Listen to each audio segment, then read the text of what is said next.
જય મહારાજ મિત્રો, ખરેખર હવે પછીના દિવસો કેવા આવશે એના સમાજની અંદર થોડા થોડા ચિહ્ન આપણને દેખાવા ભાઈ જાય. હજુ પણ સમય છે સુધરવાનો અને વિચારવાનો કે જો આપણે કદાચ બદલાઈશું નહીં ને તો આપણું ભવિષ્ય તો બહુ સારી રીતે નીકળી જશે, પણ આવનાર ભવિષ્ય જે આપણા બાળકો છે એમને જીવવું હરામ થઈ જશે. અત્યારે દરેક માનવીને એવું લાગે છે કે પૈસો મારો પરમેશ્વર, હું પૈસાનો દાસ. પૈસો જ માણસને સુખ આપી શકશે એવું તમારી પાસે કોઈ ગેરંટી છે? પૈસો એટલે ખાવાના શોખ વધી ગયા, પીવાના શોખ વધી ગયા, પાર્ટીઓ કરવાના શોખ વધી ગયા, આજકાલ કરતો ના કરવાના ધંધા લોકો કરતા થઈ ગયા અને એ આપણે સમાજમાં જોતા રહેલા છે. મા બાપને આજના સંતાનો પર બહુ મોટી વેદના છે, પણ મા બાપ કોઈને કહી નહીં શકતા. પૈસો આવે એટલે ખાવાનું દેખાય, બહારનું એ બધું તમારે જલસા કરવાનું દેખાય, પણ આ જ બધું વસ્તુ પર કોઈ ગેરંટી કાર્ડ હોય તો મને બતાવો. થોડા સમય પહેલાં એક ભાઈએ સરસ વાત કરી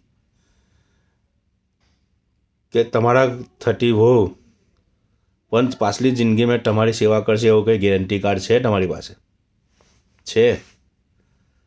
તમારા ઘરમાં આવેલી વહુ તમારી પાછલી જિંદગીમાં તમારી સેવા કરશે એવી કોઈ ગેરંટી કાર્ડ છે? તમારો છોકરો તમારો થશે એવો કોઈ ગેરંટી કાર્ડ છે?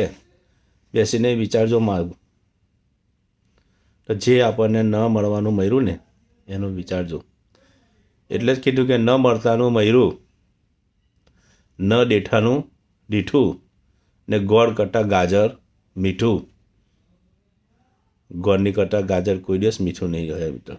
આ કહેવત છે કે નથી દીઠાનું દીઠું ને ગોળ કરતાં ગાજર મીઠું, એના જેવી આ વાત છે. ગોળની મીઠા સાથે ગાજરને ના મેળવતા. જીભનો સ્વાદ જીભના ગળા સુધી ખાધેલું પછી કોલિયટમાં અંદર ઉતરી જશે ને ત્યારે પછી એ સ્વાદ ક્યાંય જતો રહેશે. એટલે વિચારજો, સમય આગળ જતાં બહુ મોટો ખરાબ આવે છે. શું કરું? વાણી તો મારી કરવી જ રહેશે દરેક વિડીયોની અંદર, કારણ કે મને લાગણી છે આજના સમાજની, દરેક સમાજની મને લાગણી છે. એટલા માટે હું વારંવાર આવા કડવા વિડીયો બનાવતો રહેલો છું. તમને જે બે પૈસા કમાવાની જે તક મળી છે ને તે કમાઈ લો મિત્રો. આ લક્ષ્મી તમે જે અત્યારે ભોગવી રહેલા છે ને એ આ જન્મની નથી. એ ગત જન્મના તમારા કંઈ સારા કર્મ હશે. એટલા માટે અત્યારે તમે ગાડી બંગલા ફોલવી લો ને મોજ શોખ જે કરી રહ્યા છો તે આપણે કરીએ છીએ.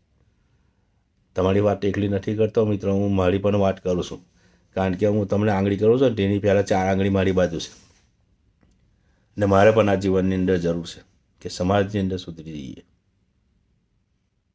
મારી પાસે જે ગાડી છે, બંગલો છે, સંપત્તિ છે એ ગયા જન્મની મને મળી છે અને એના માટે હું અત્યારે શાંતિથી સૂઈ જાઉં છું. જોજો સમાજની અંદર ઘણા લોકોને પૈસાવાળાને ઊંઘ નથી આવતી, એના માટે પણ ગોળીઓ લેવી પડે છે. એટલે જ મિત્રો હું તમને કહું કે સમાજની અંદર જો કંઈક જીવવું હોય, કંઈ સ્ટેટસ બનાવવું હોય તો પહેલાં આપણે સુધરવું પડશે. કોઈ આપણને નહીં સુધારી શકે. તમારા ઘરની અંદર રહેલો એક 1.5x2 નો આઈનો છે ને એની સામે તમે જોજો ને એ વ્યક્તિ જે તમને દેખાય ને એ જ વ્યક્તિ તમને સુધારી શકશે. નહીં ભગવાન સુધારી શકે કે નહીં ગુરુ કે સાલ્મિક સુધારી શકશે.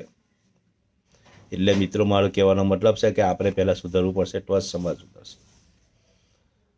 તમારા પાસે પૈસા હશે ને ત્યાં લગીને તમારી આગળ પાસે તમારા દોસ્તો બધા બહુ મળશે. એટલે તો આપણે કહ્યું છે કે નાણાં વગરનો નાઠ્યનો નાળે નાઠા લાલ. તમારી પાસે પૈસા હશે તો તમારા 10 દોસ્તારો તમારી સાથે આજુબાજુ ફરવાવાળા મળશે. તમારી પાસે જે દિવસે કશું નહીં હોય ને તે દિવસ તમને જોવા પણ નહીં આવે.